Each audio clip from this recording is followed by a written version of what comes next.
पिछले दिनों Amazon prime video पर जय भीम नाम की फिल्म रिलीज हुई। इस फिल्म में तमिल सुपरस्टार सूर्या ने काम किया। जब से ये फिल्म आई है इसे लेकर खूब चर्चाएं हो रही हैं। जाति व्यवस्था से लेकर पुलिस ब्रुटैलिटी तक ये फिल्म बात करती है, उन्हें गंभीरता से जनता के सामने रखती है। मगर इस अच्छी चीज में भी एक कंपटीशन शुरू हो गया। पब्लिक का मानना है रीजनल सिनेमा तो बढ़िया और मीनिंगफुल कंटेंट क्रिएट कर रहा है, मगर हिंदी में वही ढर्रे वाली ढीले ढाली फिल्में बनाई जा रही हैं। हिंदी में सोशली रेलेवेंट और थॉट प्रोवोकिंग सिनेमा नहीं बनता। जो लोग ये बात कह रहे हैं ये खबर उन्हीं के लिए है। हम उन्हें जवाब नहीं दे रहे हैं, बस सुझाव दे रहे हैं। ऐसा नहीं कि सोशियो पॉलिटिकल बैकड्रॉप में फिल्में बनती नहीं हैं, बस हमने देखी नहीं है। नमस्ते, आप देख रहे हैं दी लल्लन टॉप। मैं हूं सोनाली। स्वागत है आपका मैटनी शो में, जहां हमारे आज के सेगमेंट का नाम है स्पॉटलाइट। आज हम आपको उन 5 हिंदी फिल्मों के बारे में बताने जा रहे हैं जिन्होंने जाति व्यवस्था पर तब बात करनी शुरू कर दी थी जब इस पर बात करने को भी गलत माना जाता था। पहला नाम है आक्रोश का। बेसिक प्लॉट क्या है? आक्रोश की कहानी अखबार के 7वें पन्ने पर छपी एक खबर से प्रेरित थी। इसी घटना के इर्द गिर्द जाने माने प्ले राइट विजय तेंदुलकर ने स्क्रिप्ट लिखी। फिल्म की कहानी लहानिया भीखू नाम के एक दलित किसान की है। लहानिया की पत्नी की लाश एक कुएं में मिलती है। उसकी हत्या का आरोप लहानिया पर लग जाता है, जेल जाता है। उसका केस लड़ने के लिए सरकार एक वकील नियुक्त करती है। वो वकील लहानिया से बात कर उसका पक्ष जानने की कोशिशें करता है। जवाब में उसे खामोशी मिलती है। लहानिया जमींदार और उसके लोगों के हाथों इतना ऑप्रेस्ड है कि उसे समझ नहीं आता कि वो किस पर यकीन करे और किस पर नहीं। उसके साथ इतनी बड़ी ट्रेजेडी हुई है कि वो अपने आसपास नॉर्मल चल रही दुनिया को हैरान आंखों से एकटक देखता रहता है, ताकता रहता है। फिल्म के लीड कैरेक्टर के मुंह से पहला शब्द आपको आधी फिल्म बीत जाने के बाद सुनने को मिलता है, वो भी फ्लैशबैक की मदद से। लहानिया के साथ जो कुछ भी हो रहा है उसमें उसकी गलती सिर्फ इतनी है कि वो दलित है।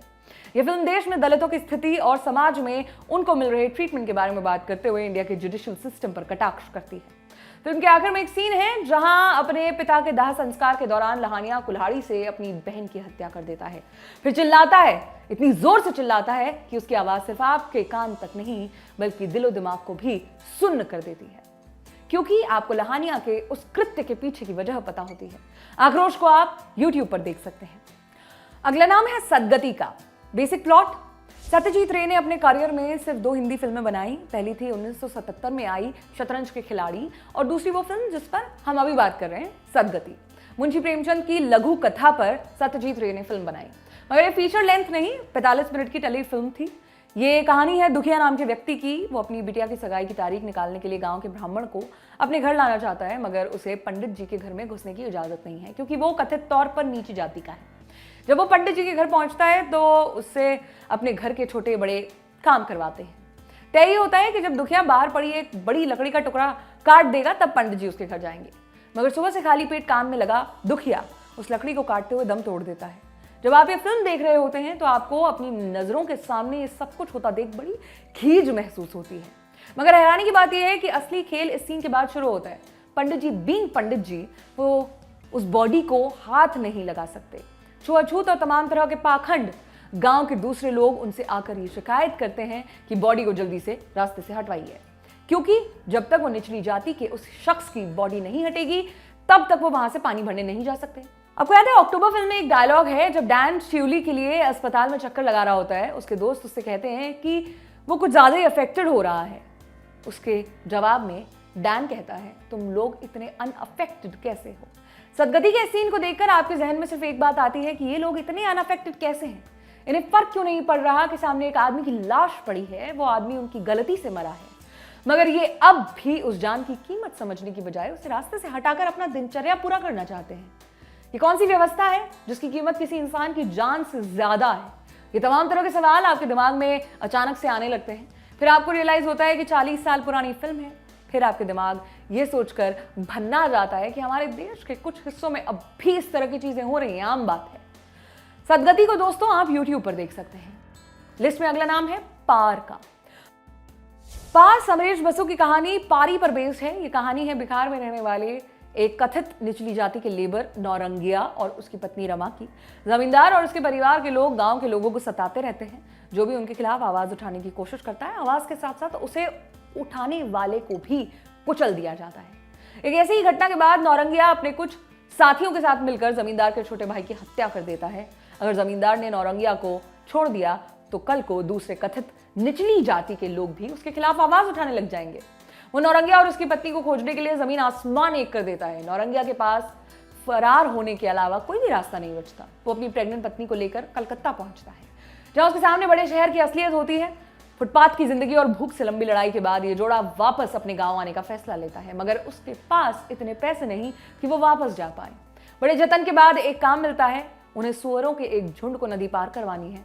यह सीन अपने आप में इतना हृदय विदारक है कि आप भीतर तक ठंडे पड़ जाते हैं। किसी भी तरह उस जोड़े को सुअरों के साथ सही सलामत नदी पार करते देखना चाहते हैं। तब आपको सिनेमा नाम के माध्यम की गंभीरता महसूस होती है। फिल्म के आखिर में एक सीन है जहां नदी पार करने के बाद नौरंगिया अपनी पत्नी के पेट पर कान रखकर अपने बच्चे की धड़कन सुनता है, और तब जाकर उसके साथ साथ आप भी राहत की एक सांस लेते हैं। यहाँ बात उस घिनौने कास्ट सिस्टम की है जो लोगों को इस हद तक मजबूर और परेशान कर देता है। कास्ट एक ऐसी चीज है जो आपके कंट्रोल में नहीं है। आप उसके बेसिस पर सुपीरियर और कमतर कैसे हो सकते हैं? कोई आपको उसके आधार पर मिसट्रीट कैसे कर सकता है? ये कुछ ऐसे सवाल हैं जिनके जवाब भारत का एक बड़ा तबका आज भी ढूंढ रहा है। पार को आप YouTube पर देख सकते हैं। अगला नाम है गुलामी का। बॉर्डर फेम जेपी दत्ता ने अपने करियर की शुरुआत गुलामी जैसी मीनिंगफुल फिल्म से की थी। ये फिल्म एक तरह से मेन स्ट्रीम और जमीनी मसलों का संगम थी, जिसे दर्शकों तक पहुंचाने का जिम्मा धर्मेंद्र जैसे पॉपुलर स्टार को दिया गया। फिल्म की कहानी रंजीत नाम के एक बच्चे की है जो किसानों के परिवार से आता है। लोकल जमींदार ठाकुर के लड़के उसे स्कूल में बुली करते हैं। इन चीजों से परेशान होकर रंजीत गांव छोड़कर शहर चला जाता है। अपने पिता की मौत की खबर सुनकर रंजीत गांव वापस लौटता है। यहाँ उसे पता चलता है कि ठाकुर ने उसके पिता के इलाज के लिए कुछ पैसे उधार दिए थे। अब रंजीत को वो पैसे ठाकुर को वापस लौटाने हैं, नहीं तो वो उसका घर ले लेंगे। रंजीत को लगता है कि ये तो बड़ी नाइंसाफी है। कई पीढ़ियों से उसके घर वाले ठाकुर के खेत में अन्न उगा रहे हैं। जमीन भले ठाकुर की हो, मेहनत तो उसके पिता करते थे। ऐसे में ठाकुर उसका घर कैसे ले सकता है? क्रांति शुरू हो जाती है, मगर ये फिल्म बड़े निराशाजनक तरीके से खत्म होती है, या यूं कहें कि रियलिटी के करीब रहती है। आखिर में हमें ये बताया जाता है कि सिस्टम और उसके तरीके जैसे थे वो यूं ही बने रहते हैं, मगर उनसे लड़ने वाला हमेशा खेत हो जाता है। गुलामी को आप YouTube पर देख सकते हैं दोस्तों। लिस्ट में अगला नाम है सुजाता का। बेसिक प्लॉट, 1959 में आई सुजाता को आज भी हिंदी सिनेमा के क्लासिक्स में गिना जाता है। ये बेसिकली एक लव स्टोरी है, मगर इसका सोशल एंगल इस फिल्म को खास बनाता है। ब्राह्मण जोड़ा उपेन और चारू कथित निचली जाति की लड़की सुजाता को गोद लेते हैं। दोनों उसे अपनी बेटी की तरह पालते हैं, मगर चारू के लिए सुजाता हमेशा बेटी जैसी ही रहती है, बेटी नहीं बन पाती। सुजाता को एक कथित ऊंची जाति के लड़के अधीर से प्रेम हो जाता है। एक बार चारू सीढ़ियों से गिर जाती है। आनंद फानन में उसे अस्पताल ले जाया जाता है। चारू की जान बचाने के लिए रेयर ब्लड ग्रुप की जरूरत होती है, खून की जरूरत होती है। बहुत ढूंढने के बाद पता चलता है कि चारू और सुजाता का ब्लड ग्रुप सेम है। ठीक होने के बाद चारू को पता चलता है कि सुजाता के खून की वजह से उसकी जान बची, तो उसे अपनी बेटी के रूप में वो स्वीकार कर लेती है। फिल्म के आखिर में अधीर और सुजाता की शादी हो जाती है। देखिए, आज के समय में बड़ा घिसा पिटा कॉन्सेप्ट लग सकता है, मगर जब ये फिल्म आई थी तब इसे दुनिया भर के क्रिटिक्स ने सराहा था। इसे प्रतिष्ठित कैन फिल्म फेस्टिवल में भेजा भी गया, क्योंकि ये उस कास्ट सिस्टम को रियलिस्टिक तरीके से सामने रखती है जिससे इंडियन सोसाइटी जूझ रही है। सुजाता को आप YouTube पर देख सकते हैं। तो ये थी वो हिंदी फिल्में जिसके बारे में हम बात कर पाए, जिनके विमर्श को हम आपके सामने रख पाए। समर, अंकुर और पिछले दिनों आई आयुष्मान खुराना की आर्टिकल 15 कुछ ऐसी फिल्में हैं जो जाति व्यवस्था पर बात करती हैं।